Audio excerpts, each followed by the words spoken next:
I don't understand fandoms. This is something I've been thinking about for a while, and something that has also plagued my mind and my thoughts ever since. Essentially, stemming from the fact that I kind of resent the fact that I'm not able to be a part of these fandoms. I resent the fact that I'm unable to understand them. Essentially, being the fact that I don't understand how some people can be single-mindedly focused on a single thing or surrounding a single topic or thing of interest for basically extended periods of time. That's not really someone I've ever been. Going back to my childhood, I was always someone who would switch between hobbies pretty quickly. My parents would often tell me that, and they would criticize me because oftentimes I would get into a new hobby, buy a lot of things for it, and then within a couple months or a year, I'm not even interested in it anymore. For example, I used to be really into origami, and when I was in middle school, the Japanese art of folding paper. This was well before I got into anime, by the way. Um, and so I was into this, and I checked out a lot, basically all the books that my library had about origami. I bought a bunch of like actual origami paper from a hobby store, and that was basically all I cared about for a year. I got pretty good at it too, especially for like an 11 or 12-year old. And It was something that I would single-mindedly focus on, basically for the entirety of that year. That was all I cared about. And because of that, like I said, I got fairly decent at it, especially for someone who was very young. I had this one book, I forgot what it was called, but it was like the mathematics of origami or something like that. It was a fairly complex book that utilized like more advanced mathematics, like calculus and whatnot, that I obviously did not have or would not have been able to ever understand. Um, because I was in middle school and probably not even studying pre-algebra at the time.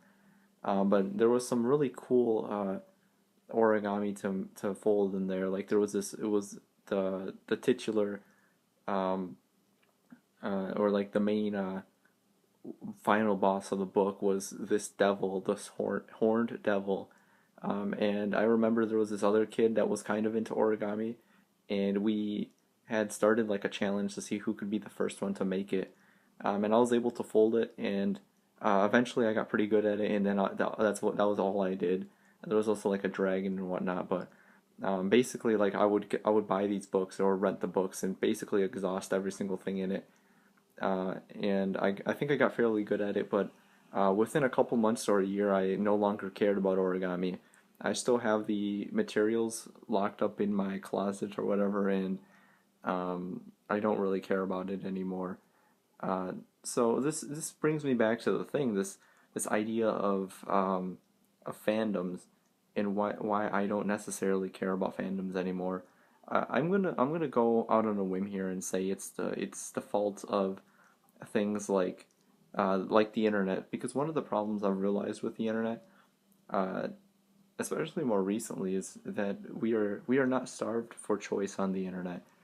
Anything we can want, anything we want to consume, anything we need is freely available online, and this is both a blessing and a curse.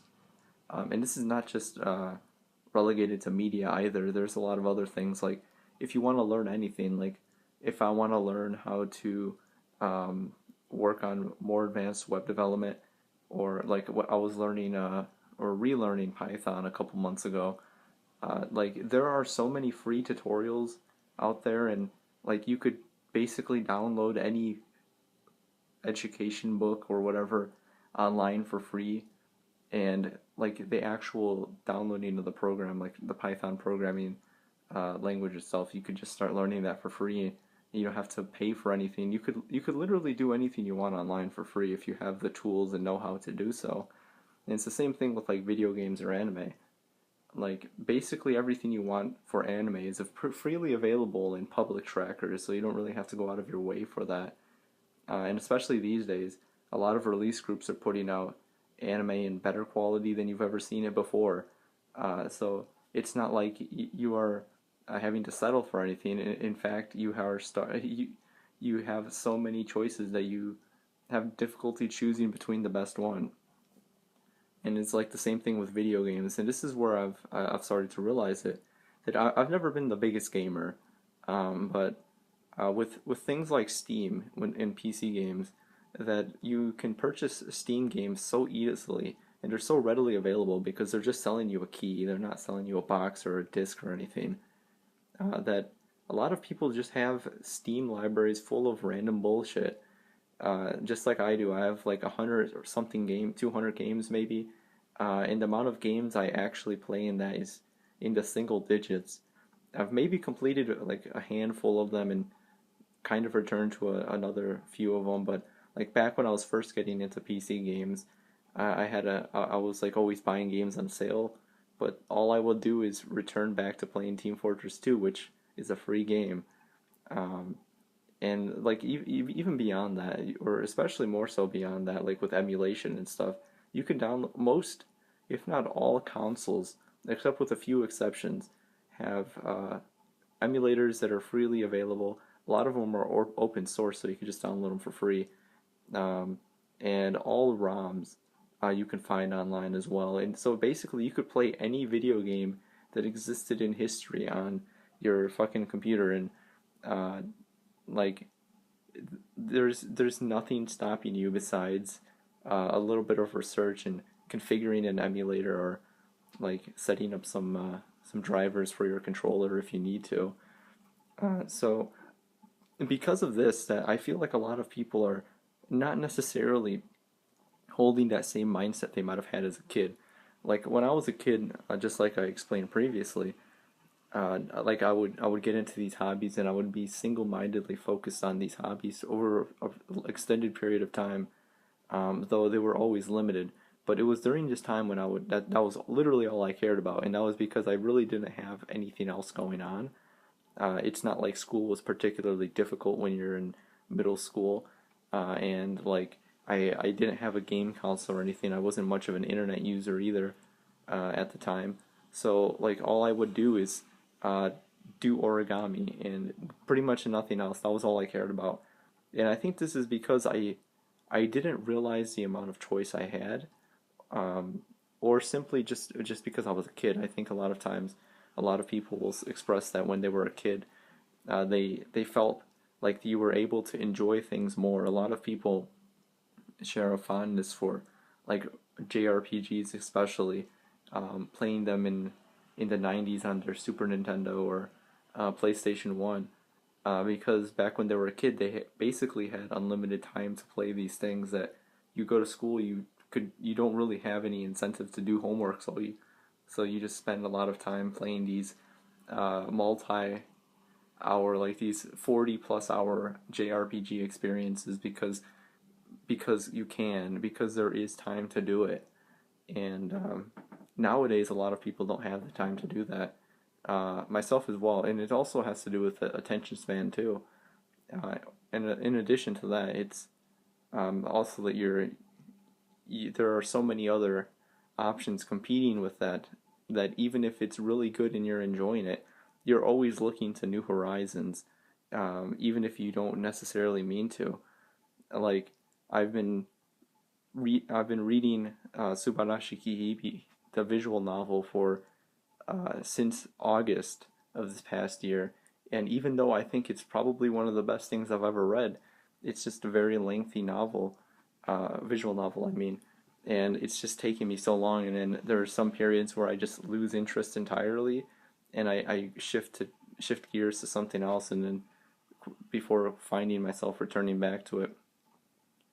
And I think this is one of the problem. This is a problem with it, that like if I didn't have anything else, like if I didn't have a hard drive full of anime, I probably would just sit down and play Subarashi Kihibi and like finish reading it over the course of like a week or something, because there's literally nothing else to do. But that's not the case. There are more distractions out there. I have the internet. I have anime. I have video games. I have dumbass vlogs to make. Um, and like I just find myself doing other things instead. So when I look at fandoms as an outsider, I see a lot of people crowding around this thing, this very specific thing, what be it like a TV series, a movie, a video game, or like a musical group or something. And I sort of envy that. Like, I say I don't understand it, but it's coming from a place of envy or coming from a place of jealousy. But I mean it in the best way possible. Like, I admire these people in their pursuits of the things they enjoy single-mindedly, similar to how I latch on to this ideology of being an otaku, because I see these people, for example, I was just thinking about like right now I have the wall scroll, probably can't even see, but it's from Unlimited Blade Works, like people who are really into Nasuverse stuff. I would say I'm fairly well versed in Nasuverse stuff. I mean, I haven't read a lot of the more niche things, but I'm familiar with like I've read the albeit shitty translation of the Kara Kyokai novels. I'm really big into that. I'm familiar with like Tsukihime and Melty Blood and whatnot. I'm not like a Fate Grand Order new fag or whatever, but like there are some people who are far deeper into that, and it seems like they know this franchise inside and out, and I envy that because I really don't have a series like that for me, and it's either, like I said, the result of having too many choices vying for my attention, or simply because I have yet to encounter that series. Maybe it's out there. I would say the closest series to that for me is Origairu. It's a series that I've basically been following since I began watching anime. Like I originally watched the series probably back in 2015, when it was still fairly new, and been basically thinking about it ever since. But I wouldn't say I'm like within the Origairu fandom or anything. I've made a number of analysis blogs about that, some of which are fairly popular, like my Yukino Shita Yukino um, uh, big analysis thing. Garnered a fair bit of attention, uh, well, at least comparatively to a lot of my other blogs. And then I wrote a couple during the airing of this final season. One of which was why Hachiman can't get drunk, and I think that one garnered a fair bit of attention itself as well. So I've spent a lot of time thinking about the series, and I've read like the light novels. I've watched the series countless times. But at the end of the day, when I look at it and I think about it a bit more critically, I'm like, well, I'm not even sure if like I would consider myself to be part of the fandom, because there are certain aspects of the series that like, or certain aspects of myself that I can't necessarily apply to being within a fandom, because I think calling yourself to be a member of a specific fandom carries a certain weight that it seems like that's like kind of the only thing you care about, but that's not the case for me. Um, since I'm always looking to new horizons, I'm always looking for something new to sink my teeth into. Uh, that I don't linger on these things too long, and I think that's probably I think that's like a not so good aspect of the internet and the prevalence of free things these days, because it's encouraging people to constantly be looking for a new thing instead of lingering on the old. I enjoy returning back to watch old anime series, and I especially those that I'm traditionally not uh, accustomed to watching. Last December, I watched the anime series Onisama E, which is like one of those classic 1970s shoujo manga. It was later adapted into a Osamu Dezaki, I believe his name was. Not Tezuka, but Dezaki. Um, I think he did like the Aim for the Ace. He did a lot of shit. He's a famous anime director. But it was like an early 90s uh, shoujo anime that was basically a soap opera. And I enjoyed it a lot. I enjoyed it more than I thought I would. Um, and it was because I was able to branch out and like try something new. So I guess that's one of the positives to this, that like because you're constantly looking for new things, you might stumble across things that you probably would never otherwise have seen. But on the flip side, that I feel like, especially for someone who consumes so much fucking anime like I do, like I can consume these like one core anime in the course of a day or two. I watch these two core anime in like 3 or 4 days, 3 days on average, 4 days max. Um, that I feel like am I doing this wrong? Am I doing something wrong here? Because like I watch this shit so quickly because because this is all I care about right now. I guess if anime is a fandom, then I'm a part of that. I have a categorical attraction to just anime in general. The act of watching anime or the act of just seeing an anime on my screen is kind of my tism right now.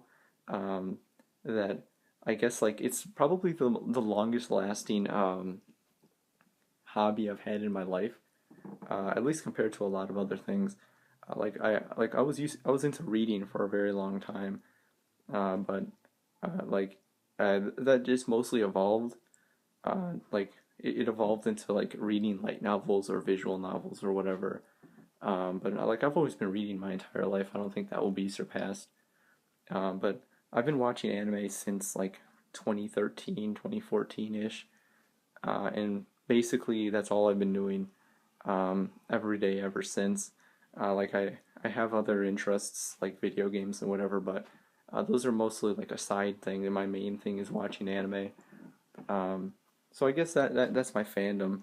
But maybe I'm just able to, you know, I'm not able to so easily assign and point to a certain thing like, hey, I'm really into this thing because my my attraction is towards just the idea and just the the just the concept of anime in general is what's appealing to me, not necessarily a specific series.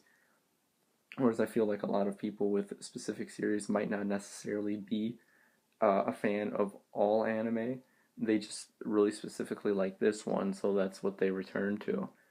Another reason I think a lot of people go into fandoms is because, um, because of a number of things, but one of the reasons why I think a lot of people gravitate towards fandoms is because it's something that's very comfy. It's kind of like a warm blanket almost.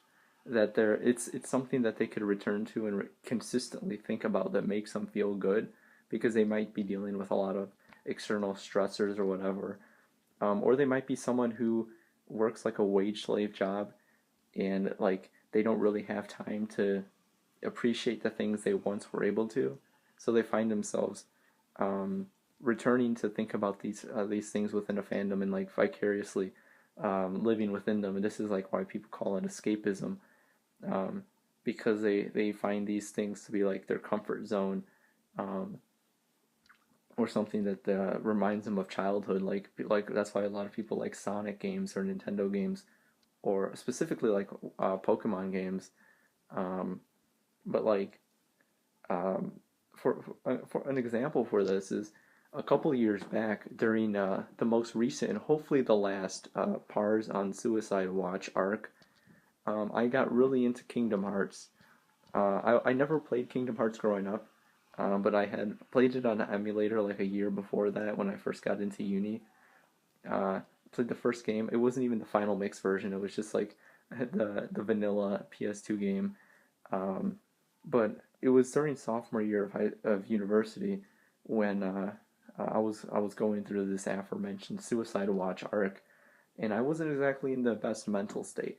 But I found myself gravitating towards Kingdom Hearts because I think because it provided like a perfect amount of edge and nostalgia to my how I was feeling at the time, like just the right amount of edge to kind of appeal to that like that feeling that I had like sinking deeper and deeper within my mind kind of thing. This whole idea of darkness and overcoming the darkness, and in addition to that, like just the comfort of the nostalgia that comes with seeing these Disney properties. Um, like despite how cynical I might be towards a lot of Disney as a company, but a lot of a lot of their films reminded me of more simpler times in my youth. So that's why I think I found myself gravitating a lot towards Kingdom Hearts and thinking about it. That it became a bit of a rabbit hole, and I think a lot of other people um, will find themselves in similar situations, gravitating towards similar things, partially because they remind them of their childhood, Like I said, that's why I think a lot of people enjoy the Pokemon games because they're nostalgic and they're able to become part of the fandom because they've already invested a lot of time into. And they might not necessarily play Pokemon as seriously these days, but it might be the only thing they do play if they play anything at all. Because, like I said, they might be working like a wage slave job or whatever, that they don't necessarily have time to play that many video games.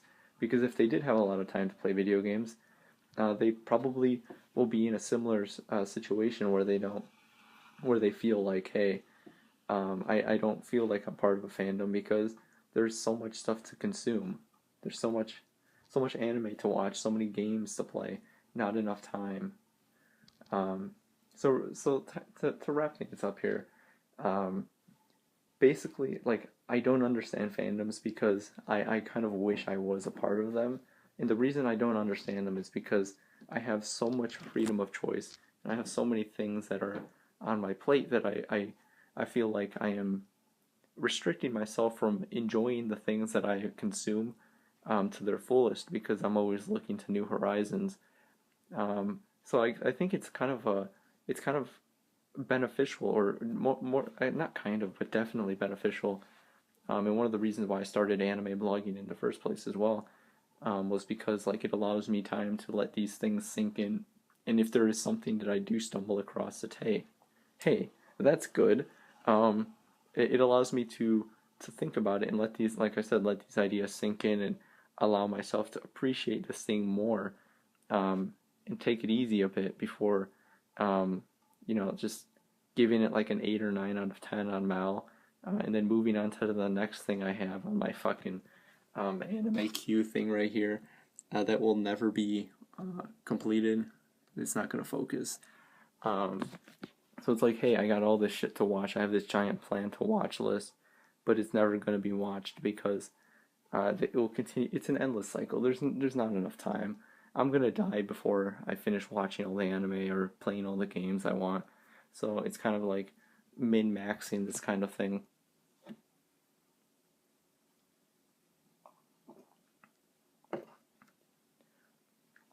But yeah, I guess that's it. I don't really understand fandoms, but I kind of wish I did.